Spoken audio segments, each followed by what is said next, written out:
Season 10 of the AFLW has arrived. 18 teams start equal. Who will get it done in 2025? Will the Roos go back-to-back?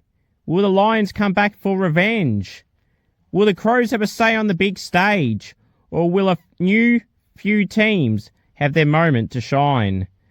Like the Saints, who haven't yet made finals before, but the recruitments of Baskaran, Clark and Barr will have something to say. Oh, and of course, the return of the team's best player and star midfielder in Georgia Patrikios. Remember the name, Georgia Patrikios. Will the Pies rise up after drafting the biggest name from the draft in the number 1 draft pick, the young superstar in Ash Centra? Melbourne, is it finally their year to go back to the top where they feel they belong? McNamara flying, Kate Hoare flying, Molly O'Hare arriving. Will the D's go flying in 2025? Or will the Dockers and their returning duo of Kiara Bowers and Ange Stannett have something to say? Is it Tiger time, led by the best player in the competition in Mon Conti and the player with the booming left foot kick in Ali McKenzie, Ali Dalloway, skipper Katie Brennan? Is it finally Tiger time? Finally. Don't write off the Eagles. Got the best key defender in the game in Charlie Thomas and the most versatile player in the game and a young superstar in Ella Roberts. With booming young draftees like Lucia Painter, will the Eagles be painting their names as the Premier in 2025? Strap yourselves in. This season is going to be something special. I'm excited. Are you? Let's go!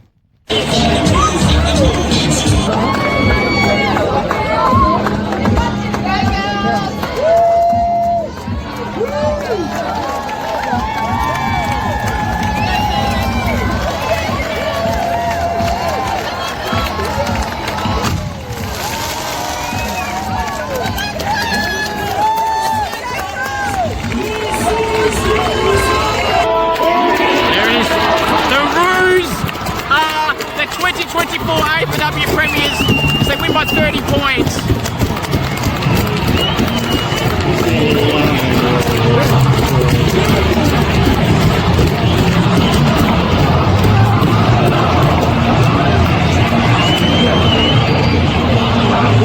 Last year, they had the heartbreak. This year, they get the retribution. The Roos have done it by 30 points.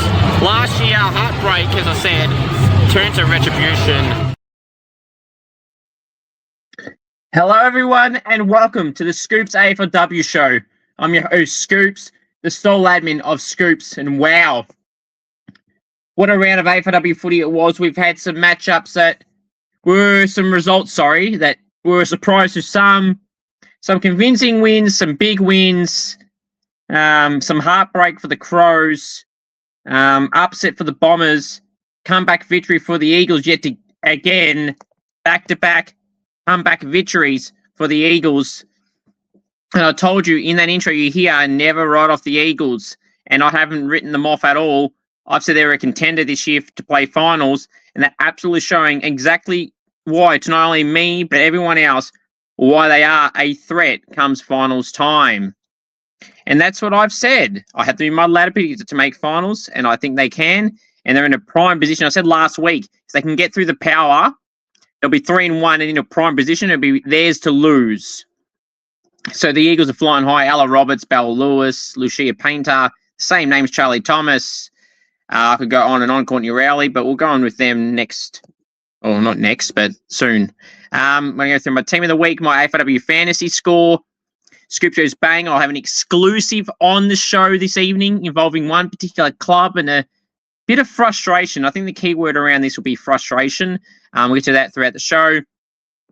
Team of the week, my AFLW fantasy score, as I said, and review the round just gone and upcoming and preview the one coming up on the weekend. So we'll start off with this. If you know any AFLW players and you want to see them on the channel in a goal kicking challenge and or interview, please do send me a message and we'll try and get something sorted.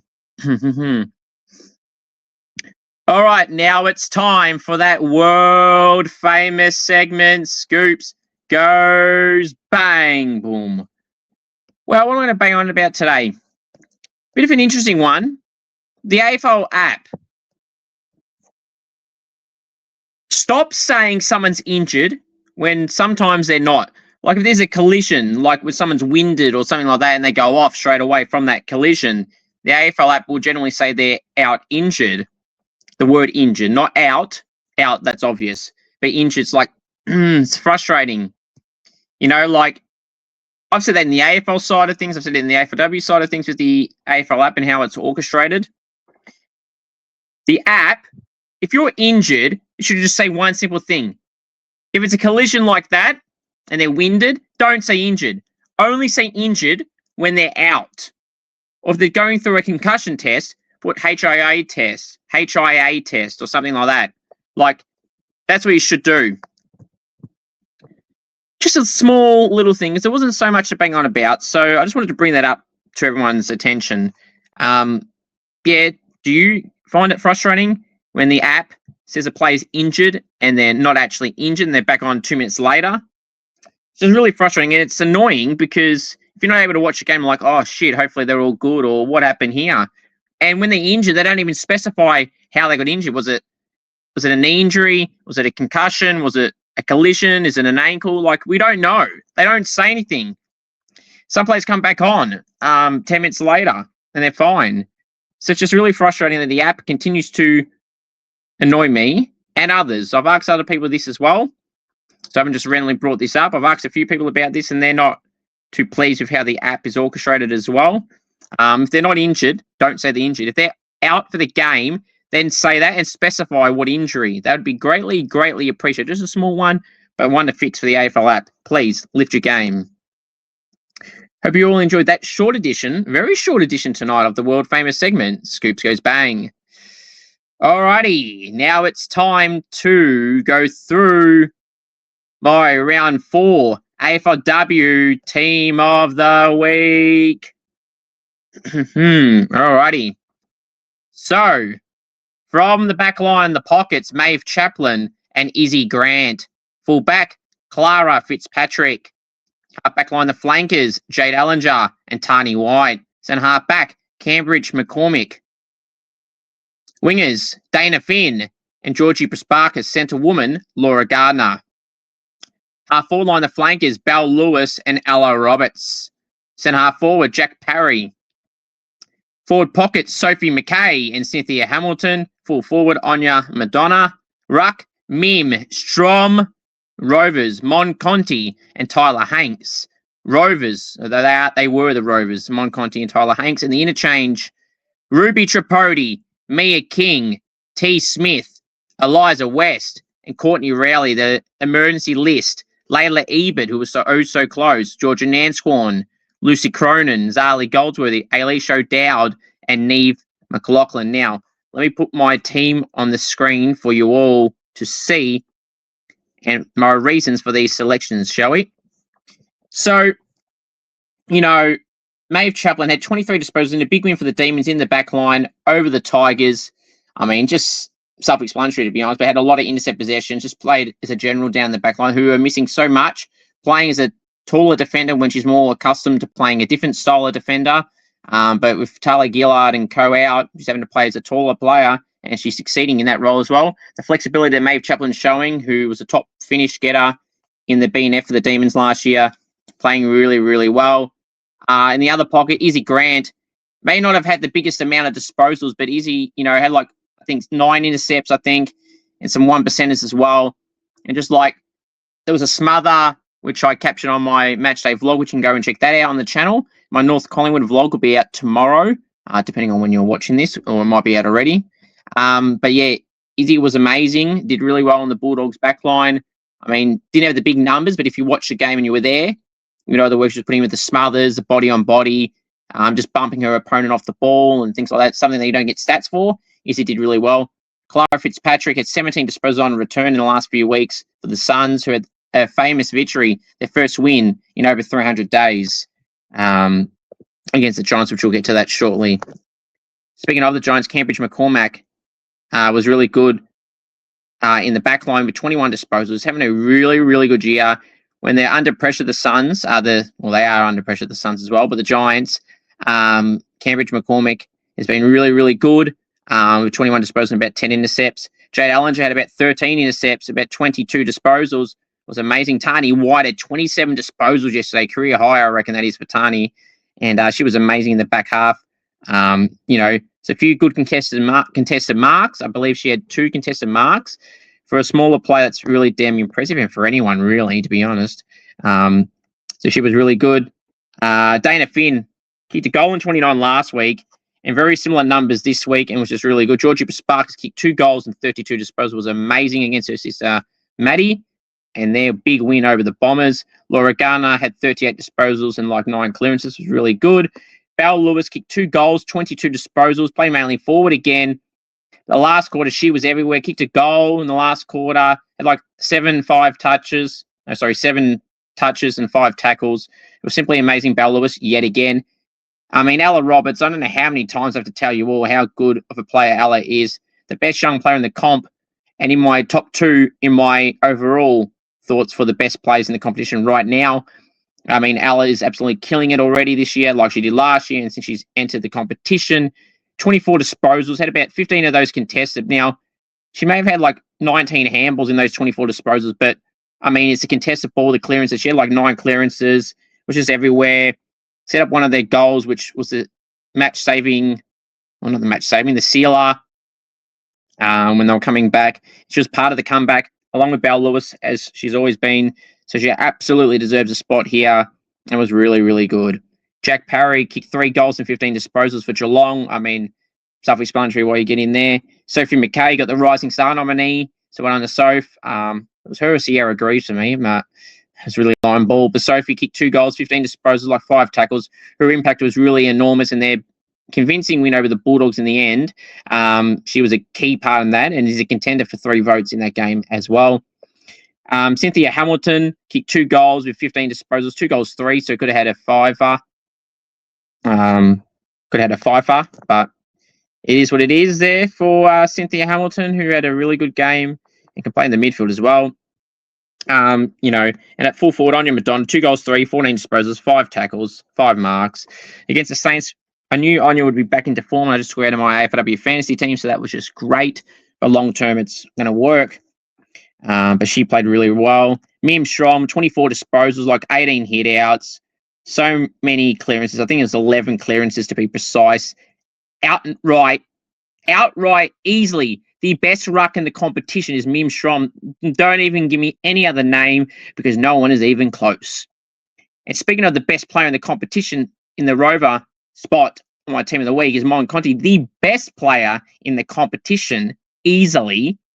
32 disposals, 12 clearances, a lot of contested possessions, a lot of impact. That's what Monconti always does. 33 disposals to be precise, actually. Tyler Hanks had 32 disposals for the Demons. She was really good again, as she has been every single week this year. Genuine contender for All-Australian as well. Ruby Tripodi played the best game of her career yesterday with a goal, 29 disposals, a lot of clearances and pressure and tackling. And Ruby is relishing in that role, playing a bit more midfield compared to last year with Jazz Garner out, as is her fellow midfielder, Mia King. A goal and 26 disposals, 7 tackles, 8 clearances. Mia King and Ruby Tripodi are relishing in the more midfield minutes. T. Smith, 22 disposals for the Saints, 12 tackles, 9 clearances. T. Smith is just absolutely killing it right now for the Saints in their embarrassing effort against the Hawks. Speaking of the Hawks, Eliza West, 32 disposals, 9 clearances, 8 tackles. Simply amazing. Courtney Rowley for the Eagles, 1 goal, 27 disposals, most clearances on the ground with 7. In fact, it might have been 8 in the end. She was really, really impactful as a key part as to why they got the job done against the Power. Now, Layla Ebert was the next defender. She had 20 disposals. Neve McLaughlin played a bit more midfield, hit the goal in 26 compared to her normally playing in the back line. Zali Goldsworth there, 25 in the midfield. Alicia O'Dowd had a goal in 22. Didn't really play as ruck as much this week compared to her whole career. And Lucy Cronin was the next tall defender to be chosen. So all those players were really, really considered, but unfortunately could not fit them in. So comment down below your thoughts on my team of the week. All right, now it is time to go through my AFLW fantasy score. So this week in my AFLW fantasy score, I scored 1,220. You know, am I happy with my score? Yes and no. I'm not fully happy, but I had 3 rookies on the field this week, more than I have most weeks. Bonnie Toogood's back, so should be on my field. I've been able to downgrade some expensive rookies and bring in 2. So you have a week or 2 of short-term pain for long-term gain, they say. And that's exactly what I've done with my team here. So my overall ranking has dropped about 1,000 spots. So you take the hit now, but overall you'll win in the end. So 5,196. So it's gone down.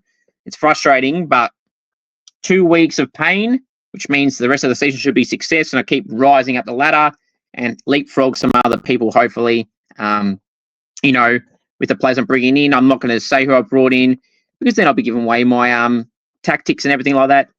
But let's just say I will give you all one key advice.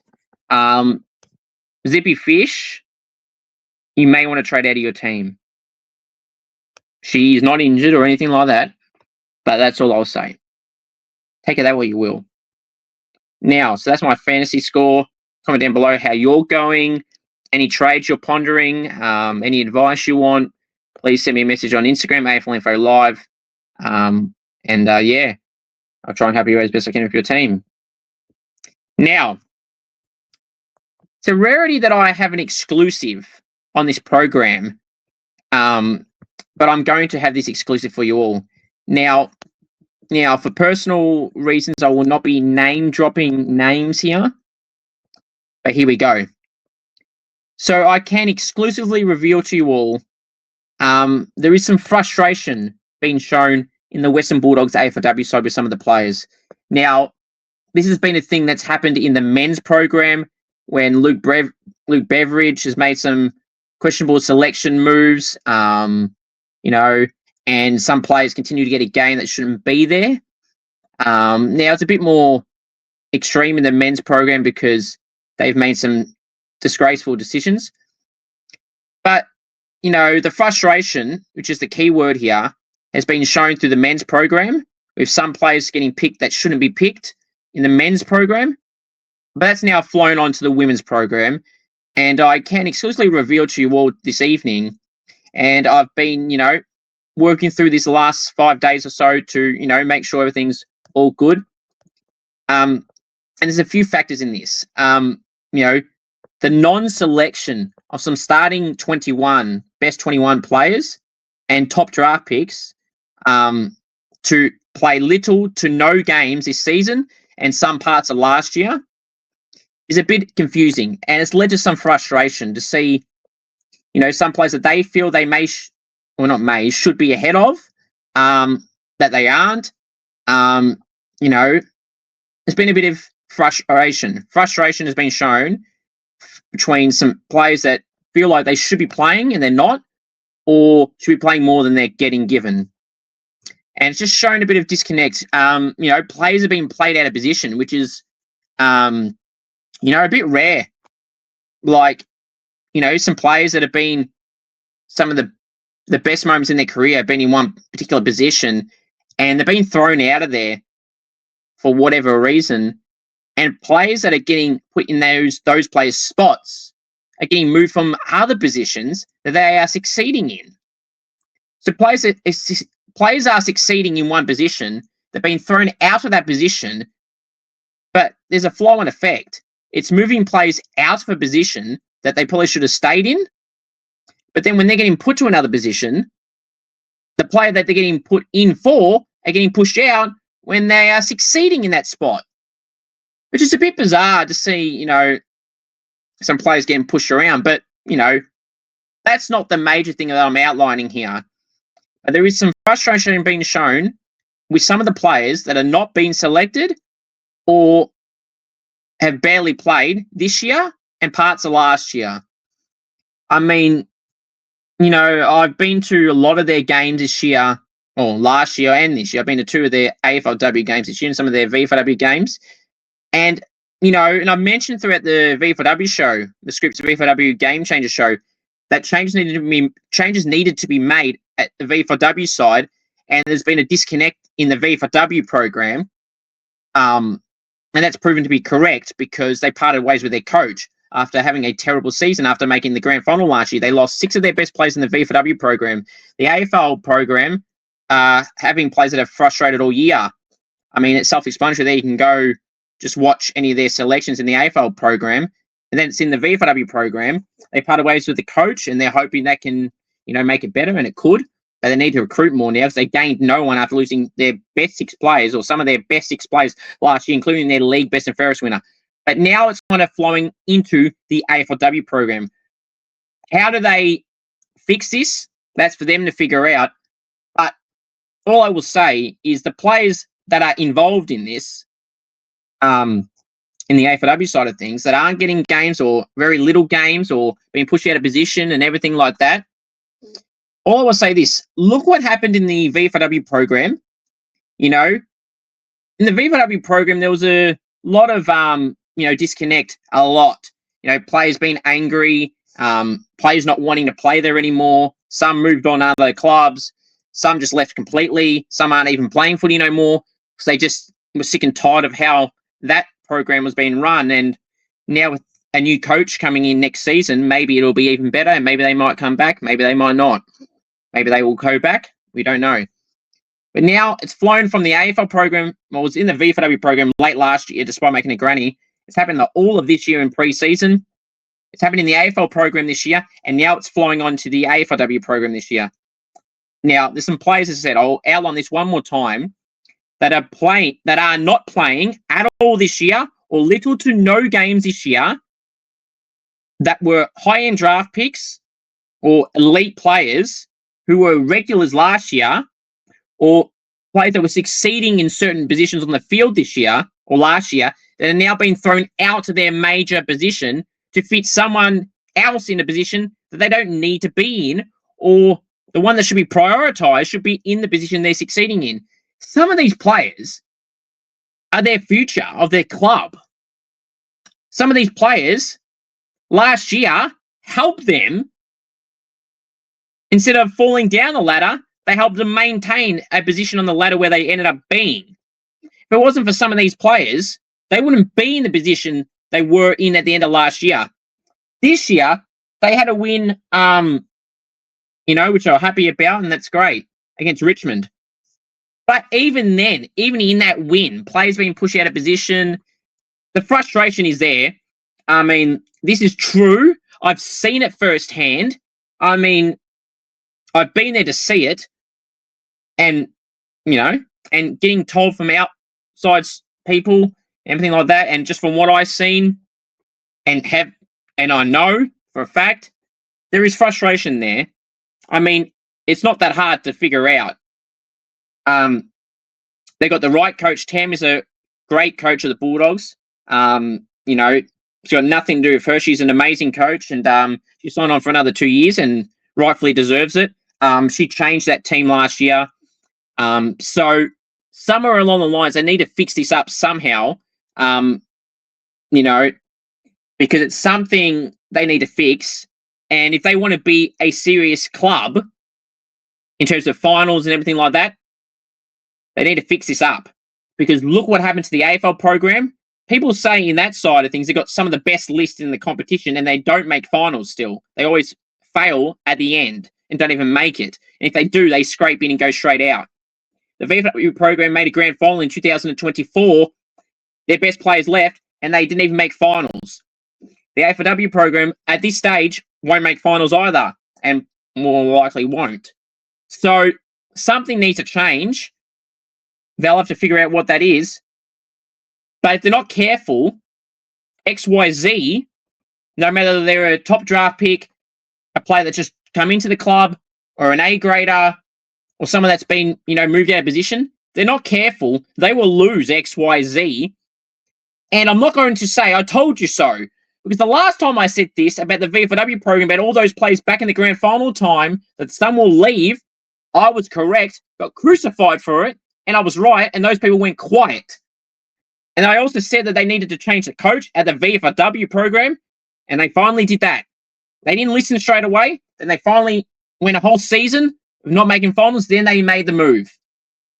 For the AFLW program, all I will say is they need to fix this disconnect.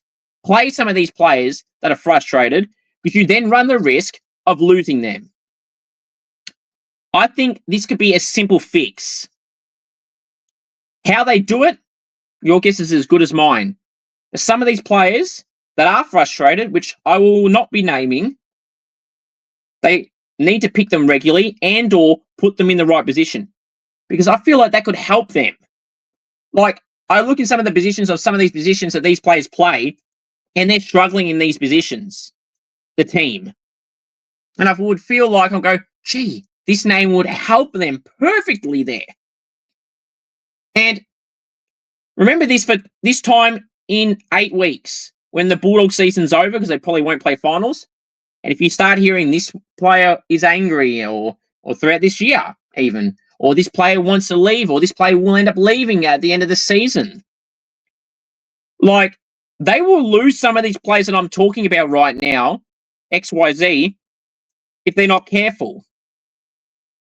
And if they are to lose some of these players, they would have wasted some of their previous draft years and made it completely wasted. And I know for a club that's rebuilding, they can't afford to be losing good players from previous drafts or just good acquisition players they brought in. They've got to be careful too to not keep playing players that should not be getting a game, or they should be careful of not putting players in positions over some of their better players just because they want to try something. You're in the business to win. So some players need to be played in the right position. Some of these players are A graders being pushed out of their major positions, and some of these players not getting many games or no games are some of their top echelon of players or future players. And some were regulars and some of their best players last year who were getting little to no games or being pushed out of position. So that needs to change if they want to go up the ladder. And if they don't be careful, I'll say this one more time, if they're not careful, they will lose XYZ, whether it's all of them, one of them, two of them, three of them, all of them. You've got to be careful, because then they're going to be in a position where they're going to fall even lower down the ladder, and they're going to completely have to rebuild all over again. And that doesn't bode well for a club that hasn't made finals recently. So they have to sort that out. Just thought I would detail that a lot more for you all in a video sense. So there you go. All right. So let's now review round 4. All righty. So it started at Casey Fields. It was Melbourne 57, Richmond 20. Melbourne by 37 points. What's happened to Richmond this year? I had them 4th in my ladder prediction. They're 0-4. They're not 4th in the ladder. They're 0-4. Lost to the Bulldogs, which was bad. Thumped by Melbourne, which still not good. Lost to Sydney in round 1. And there was another game as well. So it's like, what's going on? The Essendon game in Darwin. So, it's still some of their best players are so good. Like Monconti, Ellie Dalloway, Ellie McKenzie, Sierra Greaves in her second game. Probably should have played from round 1, Sierra Greaves. No doubt about it. I would have had her in the round 1 team. I don't know why she wasn't. But here we are. Dominated in her 2 games. Should have played from round 1, not from round 3. But here we are. Ellie Dalloway got dropped for 1 week, came back, had 26 touches. Should never have been dropped in the first place. Should have been in the team all the way through. And with Ayla Shearing going now, you would have thought Ellie Dalloway, Sierra Greaves, and Monconti and Ellie McKenzie would have been their starting midfield crew, I would have thought, from round 1 all the way to the end of the year, whenever that season finishes. Now, it's going to be a long road for them now to make finals. But I think I've got to believe they still can make it. They're a good enough side to do so. Like, if you look at their team, I just named you some of their midfielders: Monconti, Ellie Dalloway, Ellie McKenzie, Sierra Greaves, Forline Greiser, Paige Scott, Yasia, Beraldson, Poppy Kelly in the ruck, Gabby Seymour, Maddie Shevlin, Rebecca Miller. They've got some really good players in their team. Izzy Bacon, so what is it at the moment? I'm sure if you're a Richmond fan, you're pretty frustrated, I would assume, because they're better than they're producing, way better than what they're producing. Something just needs to change. I don't know what it is, but something needs to change if they are to get better. But Melbourne, gee, how good were they? Kate Hall was amazing. 2 goals, 19 disposals, 13 tackles. Tyler Hanks over 30 disposals again. Eden Zanker, Megan Fitzsimons, Shelley Heath. It's great to see Shelley Heath back after that health scare, a heart scare. It's great to see Shelley Heath back and performing well. It's good to see she's back out there. Melbourne were just on top from the start. There are a lot of injuries, and they're pummeling every side they come up against. So it's a dangerous, scary proposition to come up against Melbourne. And I think Port are the team that has Melbourne this week, off the top of my head. And boy, oh boy, that's not going to be good for the Power. I can guarantee you that. Especially after they just choked against the Eagles in one quarter. But yeah, credit to the Demons. They're a great outfit. Mick Stenier is a great coach. Their inaugural coach, been there since they started. I'm pretty sure he's got a contract extension for next year too, Stenier. So absolutely warrants that. But yeah, they're a great side. And for this game in particular, it was Conti, Dalloway, Greaves, and McKenzie who were their best players. And Izzy Bacon finally kicked her first ever goal in AFLW footy, so on Izzy Bacon. Absolutely deserved after she got robbed against the Bulldogs, who was given a goal at the celebrations and all. No review, because there's no review in AFLW for goal review. And it was given touched about 10 seconds after it was given a goal. So well done, Izzy. It's good to see. Now, the next game to go through from Saturday is Gold Coast and GWS. Gold Coast 52 defeated the Giants 33. Yes, I ain't making this up. The Gold Coast Suns have won their first game in over 300 days, which is probably about 10 rounds or so when the season's on. So, long time between drinks for the Suns. I mean, unfortunately, I would know all too well about having a long losing streak because I hadn't won a game of cricket for over 1,092 days. So I know what it's like. But that was only 300 days they had. Lucky for them, hey? But anyway, yeah, what happened? Well, I thought the Giants, they almost beat the Pies. I thought, yeah, they'll do what they need to do against the Suns, albeit both sides will be bottom 2 this year. But the Suns said, nah. Havana Harris killed it. Lily Mithen played her best game as a Sun. Neve McLaughlin was really good. Jack Toupay played a bit of ruck. I don't know what the Suns are doing with their rucks. Jack Toupay is a great gun key forward, playing as a ruck this week. Darcy Davis is playing forward, and she's the ruck. Lauren Balla was in the team. She's the ruck and played half the game. So a bit bizarre. I don't know what they're doing. I don't know why they got Jack Toupay in the ruck, albeit it did work. But Alicia O'Dowd's not in the ruck for the Suns. For the Giants. She had 22 disposals and a goal, playing mainly forward. So I don't know what's up with both sides and their ruck combinations. It's a bit bizarre to me. It's pretty crystal clear what their ruck duo should be. Gold Coast should be Darcy Davies and Lauren Balla if they're going to play 2 rucks. And for the Giants, it should be Alicia O'Dowd and Fleur Davies if they're going to do 2 rucks. Fleur Davies can't even get a game in this injury-depleted side, which is very bizarre as well. I don't understand that move either. I don't know. I think it's time GWS pull the trigger on a new coach. I think it is the right time. Cam's done a great job for them over the time. I think now's the right time, to be honest. I know I'm calling it now. It'll probably happen at the end of the year. I mean, there's no point in doing it now. They're not going to play finals, and neither are the Gold Coast. Reece Shaw's only just got into the job, so he's got 1 year to prove himself. Hasn't started well, but it was good on the weekend. So I think it might be time for a new change of coach. Hopefully he can keep the role. He seems like a great guy, Cam, but I don't know if he will. Sally Goldsworthy was really good. Georgia Garnett kicked a few goals. No Charlie Rowbottom too for the Suns. So this makes it more and more impressive that they got the job done without Charlie Rowbottom, their best player by far. Carlton 49 defeated the Bulldogs 33. Blues by 16. Sophie McKay, awesome. Absolutely amazing. Tara Bahana played a part. Bryn Hetherington played a part. Lily Goss, the Goss, played really well. I mean, just outright great game for the Blues overall. I can't believe they're 3-1. But then again, they played some sides around them on the ladder. They haven't played a North Melbourne or anyone like that yet. They did beat Brisbane, to be fair. Wow, they're doing really well at the moment, the Blues.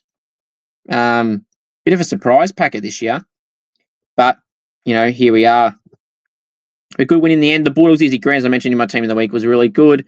Ellie Blackburn, who played a milestone game, and so did Alice Edmonds. Both had milestone goals as well. They both kicked a goal each. Ellie Blackburn played in the forward line. I don't know why she's playing in the forward line. She's a midfielder. She's probably one of their best players ever, and she's a mid playing forward. I don't get that move. I really don't. But here we are. But yeah, Maddie Torpy played her first game for the Blues. Someone I had on the channel a few years back in the Goal King Challenge with me, Zielinski, her best mate. There's not many Goal King challenges I lost, but Maddie was one of the players I had lost to in a Goal King challenge. But it's great to see her get a debut game. Played all right. Plays the backup ruck. Had about 7 disposals and about 12 hitouts. So played really well with him, Maddie. It's good to see her there. Hopefully she can keep a spot in the team. But the Blues midfield brigade, led by Dana Finn on the wing, was amazing. Like 26 touches. Dana Finn, what a great year the Irish woman's having. Next game to go through is Hawthorn 40, St Kilda 17. Hawthorn by 23 points. Where do I begin with this? Simply pathetic. Frustrating. No game plan. Just bomb and hope. Not adjusting to the conditions. I do not know for the life of me how many times, it happens in the men's team. And it's in the program for the women's this last few weeks. The Melbourne loss and this loss. You got the wind on your side. Serene Watson was taking kickouts. She's going straight down the middle. The opposition know it. I know it. So you should know it. Set up for the play. You're losing. Watto wants to be aggressive in her ball movement, and I can't blame her for it. But the connection isn't there with the matchups. She's going long down the middle. Set up for it. You weren't setting up for it. Is that Del Santo's fault? Or is it the player's fault? I'm going to say it's Del Santo's fault because he's the guy with the coaching role who should be sending a runner out there or speaking to him himself, go, hey, we're going to play like this. We need to attack the footy. We need to go long, take advantage of this wing, of the wind, and go down the wing or straight down the middle and attack. Set up for the play. That's on the coaches for me. It is on the players too, but mainly the coach and the coaching staff. I mean, how can I see it? Watto wants to go down the middle, kicks it down there, Hawthorn set up perfectly, and there's no St Kilda players in sight. Whose fault is that?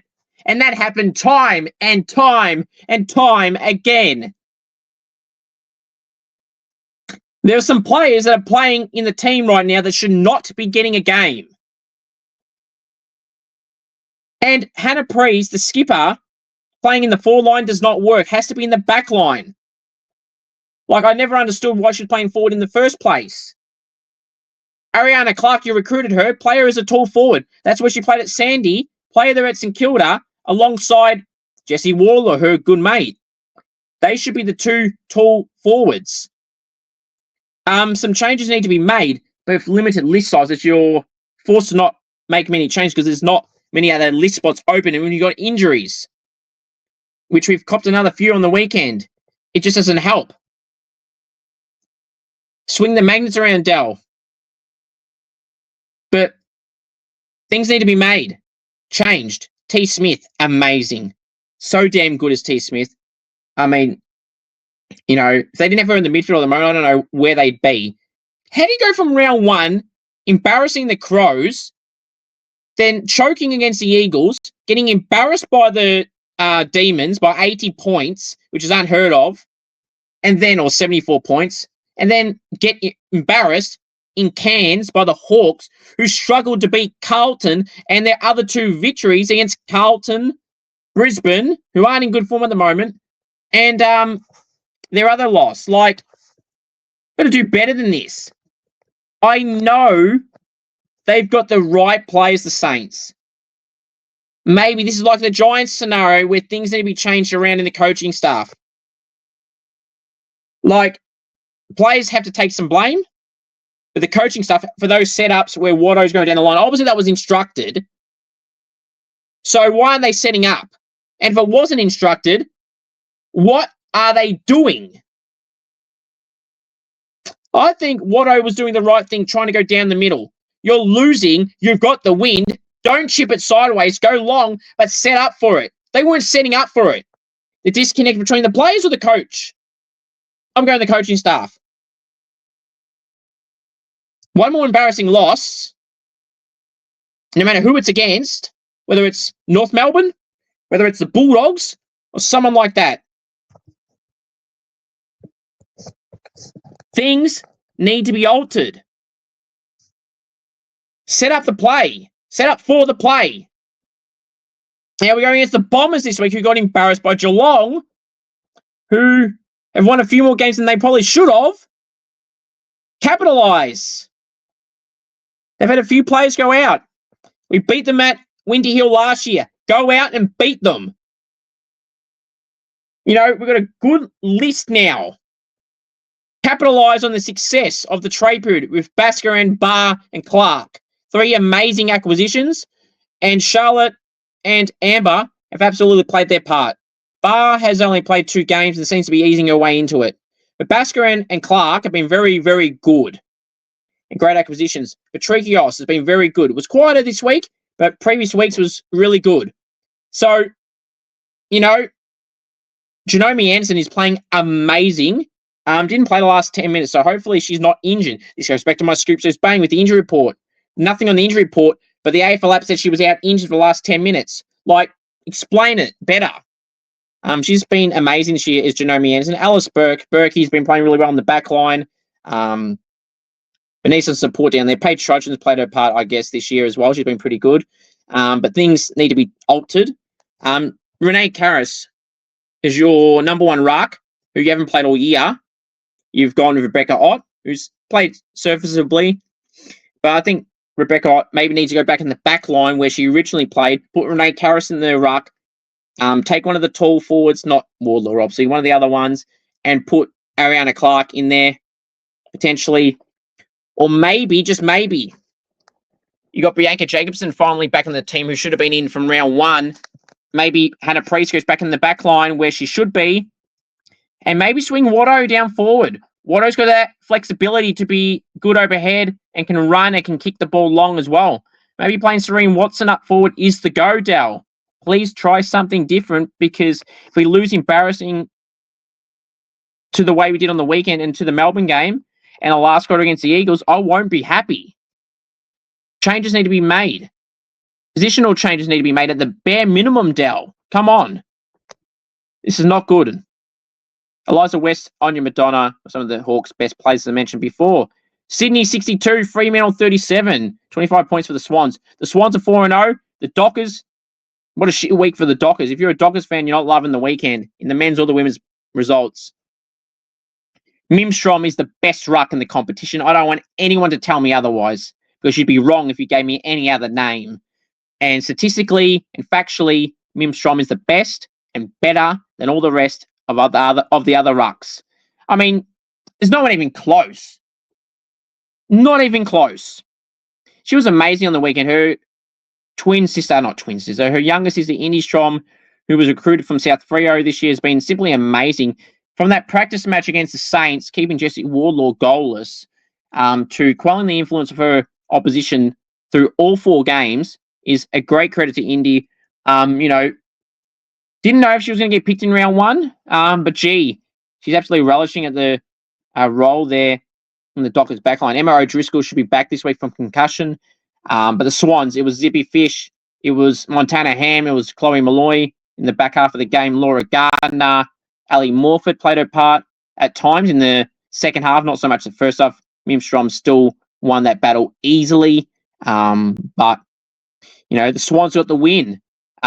Cynthia Hamilton was really good. Lexi Hamilton played her part, finally back in the team, Lexi.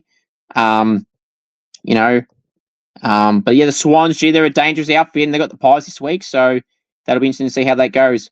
Heartbreak for the Crows, 38. Lead all game, Brisbane 41. Taylor Smith.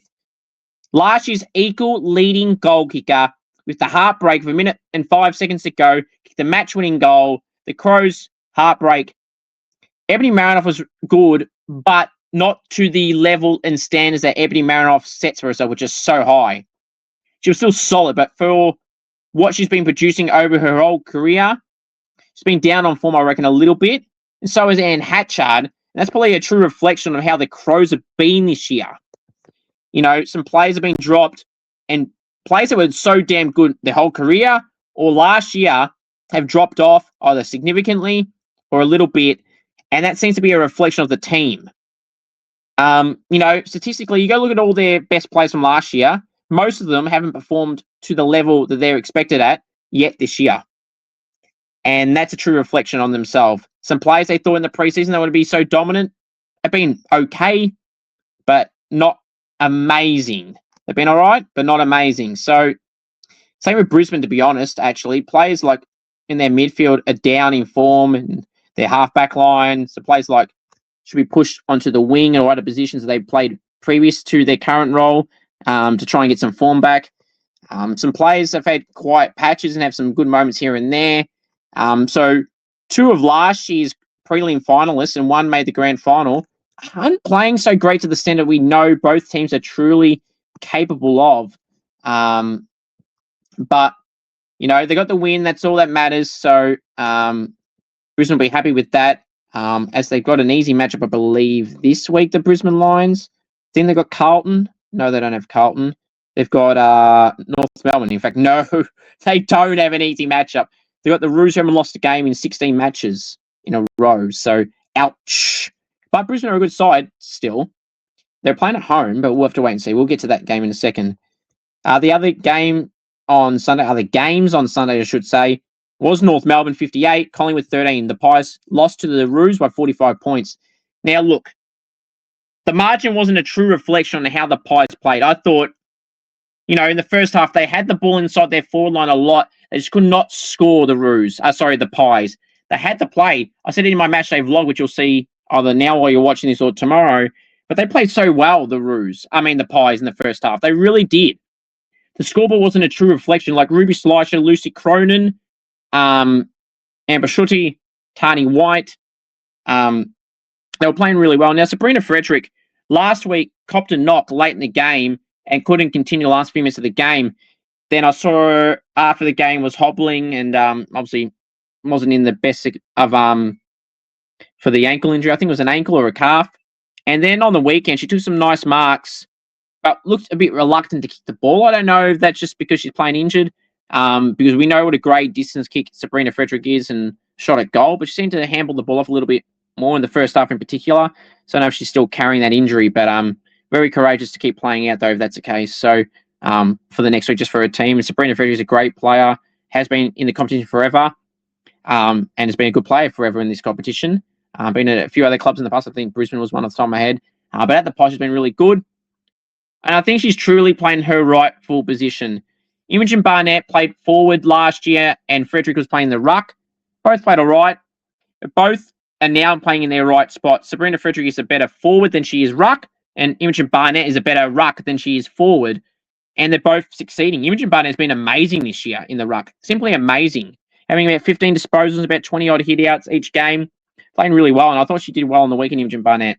But for the Roos, Ruby Chiproti, goal in 29, me, King, a goal in 26, about 5 to 7 clearances each, and same for tackles. I think it was 9, actually, and 8 for Ruby and Mia, respectively, for the tackles, and clearances like 7 apiece. Really influential. Vicky Wall, her strong presence, her tackling is on show, as it is always every week. Kate Sheila played her part, took some nice marks. All around the Roos did really well. Taylor Gatt on the wing did really well. Amy Smith played her part. You know, Eliza Shannon had some moments. Libby Birch took some nice marks. Emma Carney played well as well. So, I mean, the Roos are just so damn good. I mean, look at their emergency list. Like, Emma King plays every week. Georgia Stubbs hasn't debuted yet, mainly due to the injury she had all of last year in the preseason until the grand final. But players like them, and Ariana Hetherington was a late in. Like, some of these girls would get games. In fact, they definitely would get games everywhere else. But at North, they're so damn talented, and Croc has got an absolute headache with selection every single week. Whether there's 5 players injured or no injuries, it's so hard for Croc to pick a team there. Just doing so well. Kalinda Howarth played a part up forward, kicked a goal, as did Ash Santra, who did really well, did Ash, up in the forward line in the last quarter, in particular. Had a good impact in the game as a whole, and definitely up in the forward line, which is where she played the first few games of her career against Carlton the whole game, and in patches against the Giants, was mainly playing mid, and the other game that the Collingwood played was playing a bit of forward as well in the first 2 games. So, but yeah, Ash is a star already, and you're only seeing a small sample size of what Ash can do. Ash is going to be a bona fide star of this competition. The future of this competition is in great hands. The future of this competition is in great hands. You got Ash Santra, Loz Young, who may debut for the Power this week, would have gone pick one in her draft if it wasn't for the preseason signing. Mark my words. Loz Young, Ash Santra, Ella Roberts, Zippy Fish, Sierra Greaves, Molly O'Hare, Lucia Painter. I mean, that's just some of the many talents of this competition that are in their first or second year, or third year in Ella Roberts' case. Sally Goldsworthy as well. Montana Ham as well. I think it's their 3rd or 4th season as well. So this competition is in great hands, and it's only going to go up from here. And it's great to see. So many more names I could have mentioned as well, by the way. They're just off the top of my head. Essendon 27, Geelong 58. Wow. Geelong. They made a bold statement at selection. I said that their coach, Dan Lowther, had to make some statements and stop being complacent. And boy, they made a statement on the selection table and on the field. They smashed the Bombers by 31 points at a windy hill, if you'll pardon the pun.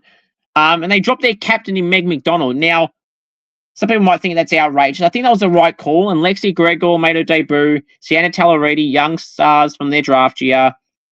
Sienna just come back from an injury, playing as a halfback, medium-sized defender. Both played their part. Their team won. So Meg McDonald might not be playing again this week, their captain. But just because you're the captain of any team doesn't mean you're guaranteed a game. And it was brave and bold from Dan Lowther, the coach of the Cats, and it paid off. I mean, that wasn't the only move that was made at selection. I would say all moves were justified because they won easily. And Georgia Pasparkas, 2 goals, 32 disposals. G. Absolutely amazing. Speaking of G, Georgia G kicked 2 goals. Gee whiz. Another good game from Georgia G. And Maddie Pasparkas, her sister Georgie's sister Maddie, had 27 disposals as well. Had a good part in the game. Chloe Adams played another good game for the Bombers. Having a pretty good season is Chloe Adams. The final game, West Coast 64, Port Adelaide 45. Eagles by 19 points. The Eagles, the comeback queens. Comeback kings, comeback queens. Great comeback. Down and out, it looked like at 1 point. 17, 19 points down early in the third. Ella Roberts says, I'll show you all, Port fans, that you ain't winning. So did Belle Lewis. So did Lucia Painter, who for me is got to be the favourite for the Rising Star. I know Zippy statistically has probably done way better, but Lucia Painter is playing like someone who's been in the competition for 6-7 years. I mean, the leadership that Lou Painter has shown on the field. I've been at 2 West Coast games.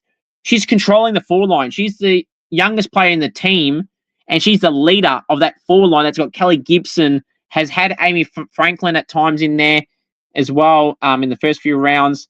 He's had some Belle Lewis, the co-captain's been in there a little bit, but Lou's been the leader in that forward line. And, for me, she's the favourite for the Rising Star right now, is Lucia Painter. Jay Britton was fantastic on the wing, kicking a goal and 17 disposals. Will be all good. It said, again, on the app that she was out. I think it was just an ankle injury, but she'll be all good. Because it looked like it was just one of those things where would have gone back on, but just couldn't get back on. But she'll be all right. Very good player, Jade Britton. But I mean, Charlie Thomas in the back line, just so damn good. So damn good. Georgie Cleaver played a really good game as well. Starting to string a few good games together is Georgie Cleaver in the last few weeks. The Saints game and this game against the Power. It's good to see. Someone they heavily invested in last year in their draft, the year prior. So it's good to see that she's playing pretty well now the last few weeks. Maybe need another year or two and she'll be even better. But yeah, so the Eagles, they're flying high. They're the Eagles, and they're here to show you why They're the big birds, queens of the big game. They're the Eagles, and they're flying high.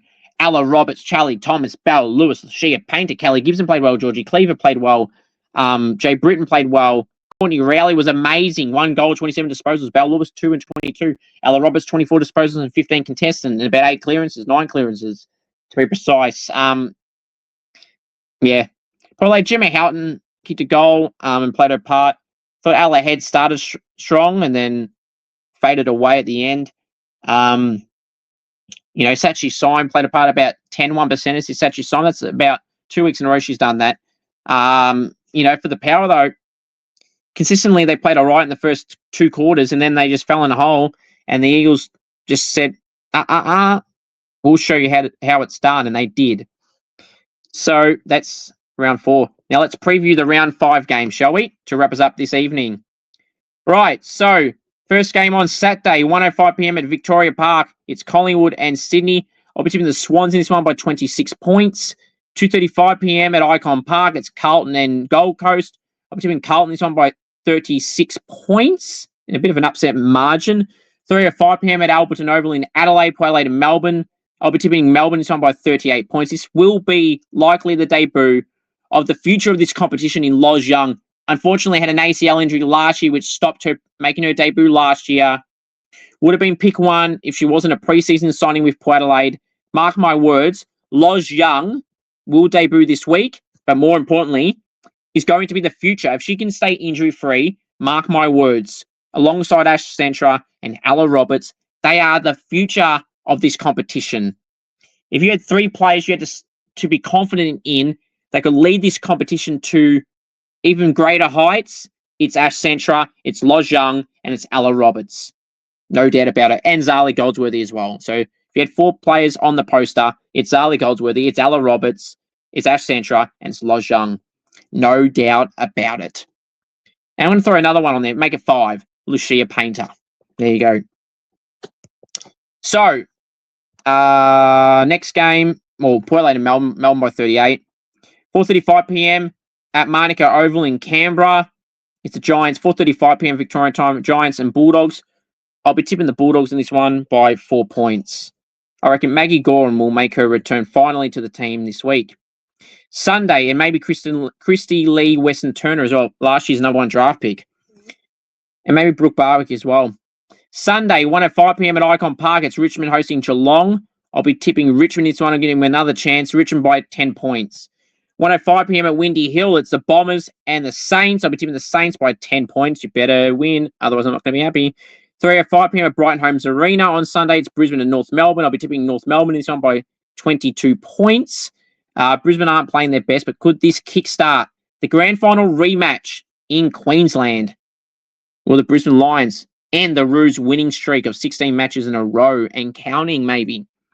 3:05 p.m. at Frankston. It's Hawthorn and Adelaide. I'll be tipping the Crows in this one. Actually, no. Yes, no. Crows by 5 points. Crows by 5 points here. The next game to go through on Sunday is the last game of the round.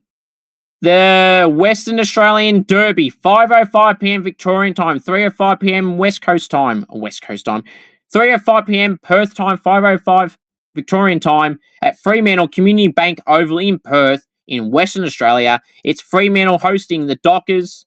Fremantle hosting the Eagles, rather. Jeez, I can't speak right now. I'll be tipping the Eagles in this one by 12 points in a match you don't want to miss. It's going to be fiery. It's going to be heavily contested. It's going to be Ella Roberts. It's going to be Belle Lewis. It's going to be Lucia Painter. It's going to be Ali Drennan. It's going to be Courtney Rowley against Kiara Bowers, Anne Stannett, Emma O'Driscoll, potentially the return of Maddie Scanlon, Mim Strom in the ruck against Liz McGrath potentially and Sarah Lackey, Kelly Gibson and Lucia Painter in the 4 line and Belle Lewis potentially as well. So it's going to be an exciting matchup. One you don't want to miss. This match will be one for the ages. That's my bold call for this round. Bold call for this round is this, that West Coast and Fremantle will be one to remember forever. There we go. Now, my final thoughts are simply this. If you know any AFLW players and you want to see them on the channel in a golking challenge and or interview, please do send me a message to try and get something sorted. Now, there will be some Scoops AFLW draft power rankings coming up within the next month. It could be next week. It could be in a few days. Within a month, I've got my list together. Just going to find the time and timing of when to post it all. Then we'll have phantom drafts and everything like that later on before the draft begins after the trade period, which is in December. So only a few months away, but I thought I would just bring that up. My final thoughts are simply this. Again, that, but also this. If you want me on Cameo, head to cameo.com/Cooper G. Want me to roast a friend, wish someone happy birthday, anything at all, cameo.com/Cooper G. Thank you all for watching this week's episode of the Scoops AFLW Show. Go and check out all my matchday vlogs, my Instagram page, AFL Info Live. Please chuck a follow on Instagram if you haven't already. Would really, really appreciate it. Until the next episode, take care. Thank you, and come on the Saints. Beat the Bombers, please, and thank you. Go Saints.